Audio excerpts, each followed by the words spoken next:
This is an aside, but I have to tell this story. I'm a young kid, and the minister held a contest, a writing contest. And he said, what is the job of a pastor, a reverend, a minister, a priest? What is our job? And we were all supposed to write a one-page essay. I thought about it, and I thought about it. The night before the contest was due, the papers to be turned in, I took a 3x5 card, and I wrote one sentence on it. So I go, with the parents, the parents are going to be there because they're going to announce the winners. And the minister got up and said, we have a problem with the contest. He said the requirement was for a paragraph about the responsibilities, what a minister does. And he said, unfortunately, and we're going to let the parents here decide whether or not we should include this one sentence, which I think is the best answer that I've ever heard. All I put on that card was, what a minister, a reverend, what a religious person does is they spend their time thinking about the mind of God. And he thought that was a reasonable answer, and I won the contest. 40 years later, I'm at Oxford University. There was a problem with critically ill preterm newborn babies.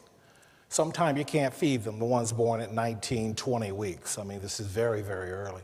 But as nature would have it, as God would provide, there's a substance in the body that if you can get blood flow to it, would keep these babies alive for several days without anything else. It's called brown fat, but nobody could figure out how to get blood flow. So being clever, bright, and under excellent instruction, a colleague and I discovered the solution to this problem. And the first night that we discovered this solution, I think it was about 7:30 at night, and we had to put a micro amount of electricity into some tissue, and we're watching how this process operates. And we watch it over and over, and before we know it, the sun's coming up again. And we've been sitting there all night doing this. We're the first to see this. My colleague put his hand on my shoulder, and he said, I gotta go. I cannot watch this anymore.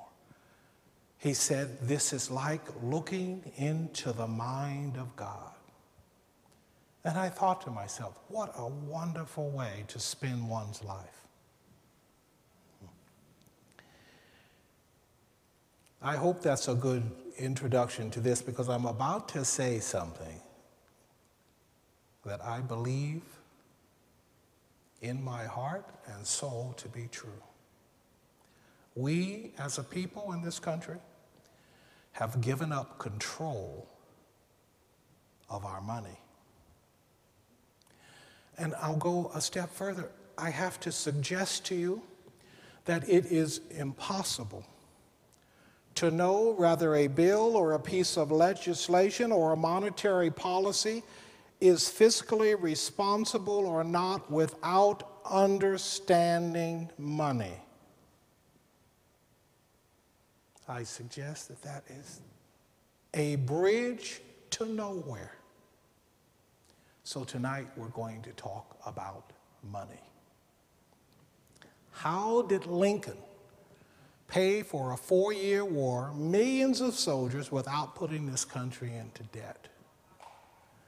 He went back to the Constitution, Article 1, Section 5 through 9, which gives to the Congress of the United States the responsibility for maintaining a national currency. So rather than to go to the Boston banks and borrow money at 24 or 36%, he started to print the United States note.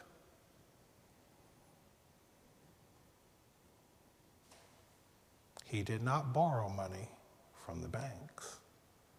By producing that United States note, he was able to pay for the war, pay the soldiers, and launch this country to become one of the greatest industrial powers the world had ever seen.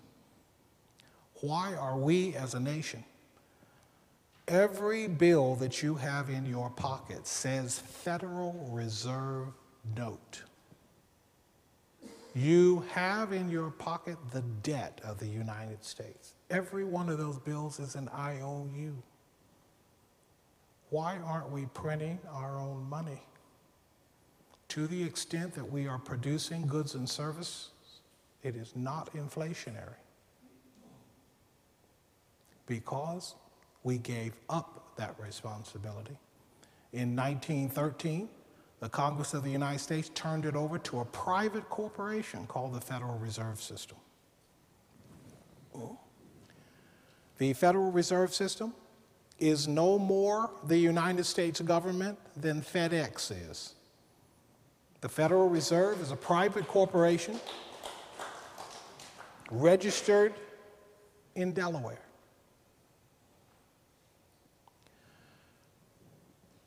Inflation is caused when there's too much money chasing too few goods.